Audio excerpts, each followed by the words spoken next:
Pernah nggak sih pas lihat tumpukan daftar tugas, bukannya semangat malah jadi cemas? Tenang, Anda nggak sendirian. Nah, hari ini kita akan coba ubah kekacauan itu jadi kendali penuh. Kita akan sulap daftar tugas yang tadinya menakutkan, jadi senjata paling ampuh buat menyelesaikan semua pekerjaan. Gimana caranya? Kita akan bedah bareng-bareng lewat 5 langkah yang bisa langsung Anda praktekkan. Pertama, kita hadapi dulu nih musuhnya, beban tugas berlebih. Terus, kita bangun fondasi sistem yang kokoh. Setelah itu, kita pelajari seni memilah mana yang penting. Baru deh kita masuk ke eksekusi dan cara membangun kebiasaan yang awet. Dan terakhir, yang paling penting dari semuanya, kita bahas aturan emasnya, konsistensi. Oke, kita masuk bagian pertama, beban tugas berlebih. Ironisnya, kadang sistem yang kita buat untuk membantu, malah jadi bumerang dan bekerja melawan kita. Yuk kita cari tahu kenapa bisa begitu. Coba deh kita jujur sama diri sendiri sejenak.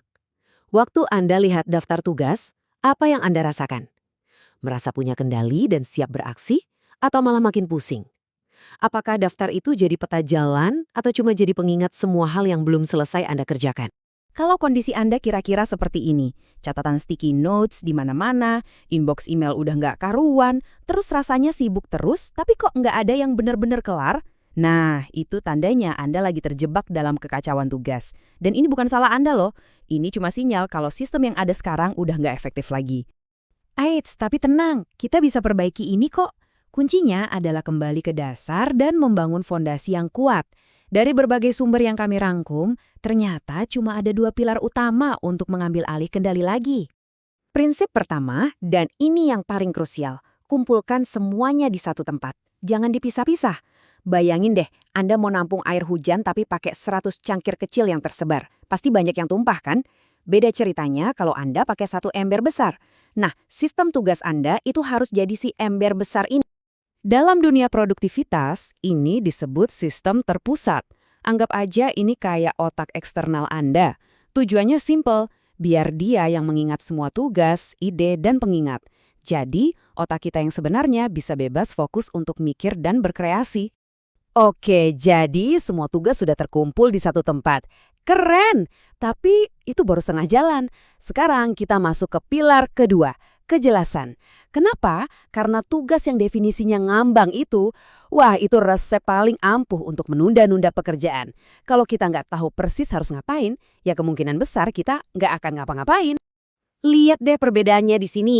Nulis situs web doang di daftar tugas itu bikin bingung kan? Mau mulai dari mana coba? Tapi bandingkan dengan buat draft konten halaman utama. Nah, ini jelas. Ini adalah sesuatu yang bisa langsung dikerjakan, jadi kemungkinannya untuk ditunda-tunda jauh lebih kecil. Untuk proyek-proyek besar, coba dibayangin kayak lagi makan gajah. Nggak mungkin kan sekali telan, harus sepotong demi sepotong. Caranya, tentukan dulu hasil akhirnya mau seperti apa. Terus, daftar semua langkah besarnya. Nah, setiap langkah besar itu pecah lagi jadi tugas-tugas kecil yang bisa langsung dikerjakan. Oke, checklistnya. Daftar tugas terpusat, sudah.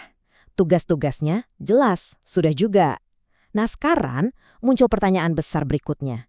Dari semua ini, mana yang harus dikerjakan duluan? Disinilah seni memprioritaskan itu berperan penting. Kita semua pasti pernah kan ngerasain hari yang sibuknya minta ampun, lari sana-sini, tapi pas malam, kok rasanya nggak ada hasil yang signifikan? Itu dia masalahnya. Karena sibuk itu beda sama produktif. Ini bukan soal bekerja lebih keras, tapi soal bekerja lebih cerdas. Ada satu alat klasik yang keren banget buat ini. Namanya matriks Eisenhower. Kelihatannya simpel tapi dampaknya luar biasa. Caranya gampang. Untuk setiap tugas, Anda cuma perlu tanya 2 hal pada diri sendiri. Apakah ini mendesak dan apakah ini penting? Jawaban dari 2 pertanyaan itu bakal langsung ngasih tahu apa yang harus Anda lakukan. Nah, cara pakainya begini. Kalau tugas itu mendesak dan penting, ya lakukan sekarang juga. Kalau penting tapi nggak mendesak, putuskan kapan mau mengerjakannya, lalu jadwalkan. Kalau mendesak tapi nggak penting, coba delegasikan ke orang lain kalau memungkinkan. Dan terakhir, kalau nggak mendesak dan nggak penting juga, ya udah hapus aja dari daftar Anda. Gampang kan? Gini, Anda bisa punya sistem paling canggih sedunia, tapi kalau cuma jadi pajangan, ya percuma. nggak akan ada gunanya. Makanya, eksekusi dan kebiasaan harian itu jadi kuncinya. Yuk kita bahas gimana caranya bikin sistem ini benar-benar berjalan untuk Anda setiap hari. Ada satu teknik yang powerful banget, namanya time boxing. Jadi bukan cuma bikin daftar tugas, tapi Anda benar-benar ngeblok waktu di kalender buat ngerjain tugas itu. Ini seperti bikin janji sama diri sendiri. Cara ini ampuh banget buat melindungi waktu dan fokus Anda dari gangguan. Saya tahu, godaan buat multitasking itu gede banget. Rasanya keren bisa ngerjain banyak hal sekaligus. Tapi coba deh lawan. Faktanya, otak kita itu nggak dirancang buat kerja kayak gitu. Coba berikan perhatian penuh ke satu tugas, selesaikan, baru pindah ke tugas berikutnya. Anda bakal kaget hasilnya bisa jauh lebih cepat dan lebih baik. Sistem Anda itu anggap aja kayak mobil, perlu diservis rutin biar jalannya lancar terus. Jadi, ciptakan ritme untuk meninjau sistem Anda. Mungkin cukup 5 menit setiap pagi untuk merencanakan 3 prioritas utama hari itu, atau 30 menit setiap akhir pekan untuk merencanakan minggu depan. Apapun itu, yang penting jadikan kebiasaan. Oke, kita udah bahas banyak banget ya, dari mulai ngumpulin tugas sampai eksekusi. Tapi kalau boleh diringkas, semuanya itu mengerucut ke satu ide sentral yang jadi aturan emasnya. Inilah kunci supaya semuanya bisa berjalan dalam jangka panjang. Kutipan ini benar-benar merangkum semuanya. Kita pasti pernah kan lihat aplikasi produktivitas baru yang kelihatannya canggih banget, atau beli planner yang super detail. Tapi pada akhirnya, alat-alat itu nggak akan berguna kalau kita nggak memakainya secara konsisten. Jadi, intinya apa? Sistem terbaik itu bukan yang paling rumit atau paling canggih. Sistem terbaik adalah sistem yang benar-benar Anda pakai. Mungkin cuma buku catatan dan pulpen atau aplikasi simple di ponsel. Nggak masalah, yang penting adalah Anda menggunakannya setiap satu hari.